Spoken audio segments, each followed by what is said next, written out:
জয় বাংলা। 5 থেকে এই 5 টাকা থেকে একদম 20 টাকা পর্যন্ত অবশ্যই থাকে। সেকেন্ড ইয়ারে পড়ি। এখানে পাওয়া যাচ্ছে আপাতত মোমো আর পকোড়া। আর আজকে থেকে গন্ধরাজ মোমো স্টার্টিং হয়েছে।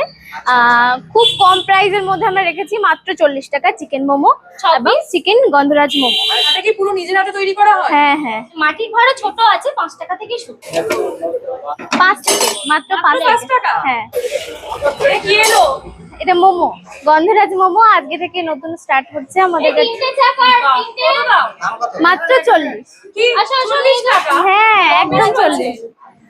6 পিস। ক্লিয়ার করবে, ঠিক আছে? 6 পিস? হ্যাঁ 40 টাকা? একদমই তাই। এটা চিকেন পাবো আমরা? হ্যাঁ অবশ্যই, ভরে ভরে চিকেন আছে এর মধ্যে। ভরে ভরে? হ্যাঁ, এটা একমাত্র পাবে মালিতুপুর মিষ্টি চা। চলে এসেছি ভাইরাল মিষ্টিদির কাছে চা খেতে। চা না খেয়ে ফার্স্টেই নিয়ে নিয়েছি মোমো। মোমো যেহেতু আমার খুব প্রিয়, আর মাত্র 40 টাকা এখানে নাকি গন্ধরাজ চিকেন মোমো পাওয়া যাচ্ছে।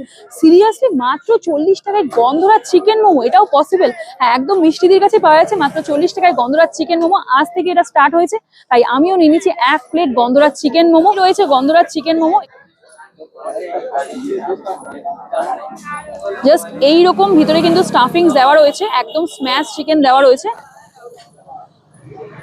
একদম ভরে ভরে স্টাফিংস দিয়ে দিয়েছে। 40 টাকা দাম হচ্ছে একদম পারফেক্ট। তোমরা যদি খেতে চাও ভাইরাল মিষ্টিদির হাতের এই ভাইরাল গন্ধরাজ চিকেন মোমো মাত্র 40 টাকায় 6 পিস, তোমাদেরকে অবশ্যই চলে আসতে হবে মিষ্টিদির কাছে। লোকেশনটা রয়েছে একদম ঠিক বসিরহাট থেকে যদি কেউ আসো মালতীপুর স্টেশনে নামবে, একদম ঠিক মালতীপুর স্টেশন থেকে জাস্ট একটু টোটোওয়ালাকে বলবে যে মিষ্টিদির দোকানে যাবো, চায়ের দোকান, সবাই তোমাদের দেখিয়ে দেবে, মানে এক নামে এখন পরিচিতি পেয়ে গেছে।